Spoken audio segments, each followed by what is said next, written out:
This is how to play Imhotep. Imhotep is a tabletop game for 2 to 4 players, ages 10 and up, and each game runs about 40 minutes long. Begin by randomly placing 4 market cards onto the market sideboard. Then line the rest of the sideboards up underneath that one on the table. Notice that there's an A and B side to every sideboard, but for a beginner game you'll keep it on the A side. Line all the boats up together and then put the stones in a pile to become the quarry. Then place 1 stone for each player onto the scoring board. Each player has their own supply sled token, and the player who goes first begins with 2 stones on their sled. The second player begins with 3 stones, the third player begins with 4 stones, and if there are 4 players, the fourth one gets all 5 stones to start. Depending on how many players you have, you'll choose the group of round cards that fits your game. If you have 2 players, you'll choose the cards with 2 heads on them. If you have 3 players, you'll choose the cards with 3 heads, and if you have 4 players, you'll choose the cards with 4 heads. So for a 4-player game, you'd choose the 7 cards that have the 4 heads on them, but then you'd randomly remove 1 card and shuffle the rest. Now flip the top card over to begin the first round. This card tells you which 4 boats will be in play in this round. You'll place those 4 boats to the left of the sideboards, and now you're ready to begin round 1. Each player can do 1 of 4 possible actions per turn. They can add up to 3 stones to their supply sled token as 1 action, but only if they have 3 slots available, otherwise they take fewer stones. Or they can move 1 stone from their supply sled token to any of the ships that are in play, as long as there is a slot available. Or they could play a blue market card if they have one from an earlier turn. Or they could choose to sail a ship to an open port as an action. A player can sail any ship even if they don't have a stone on that ship, as long as the required number of stones are already there.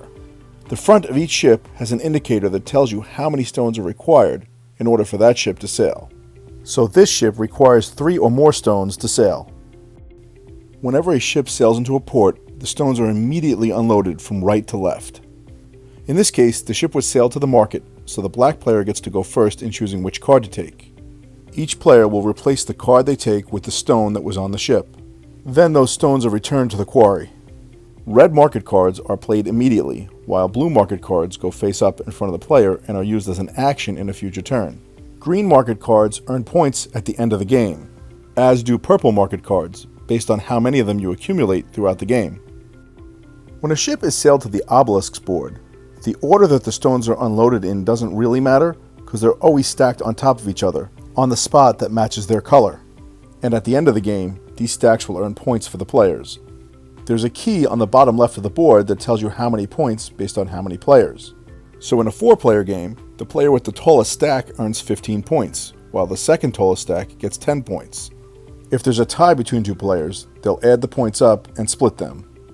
So in this example, if there was a tie between the second and third place, each player would end up with 7 points.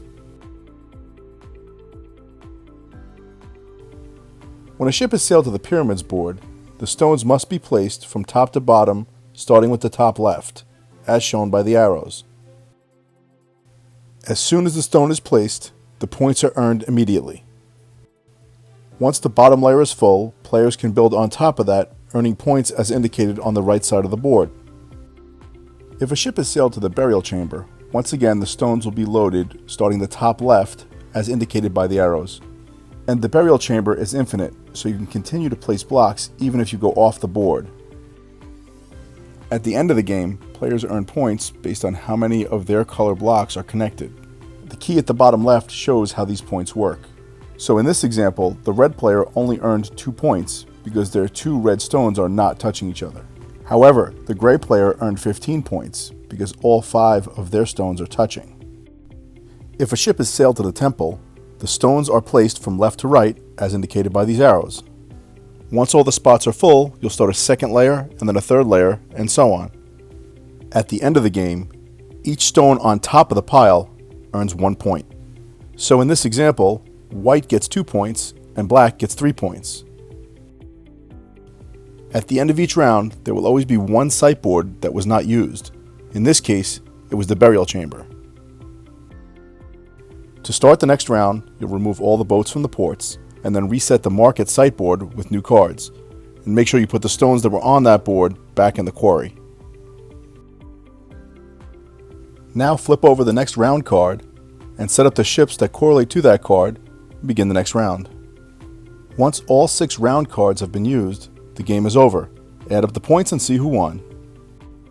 And that's how to play Imhotep.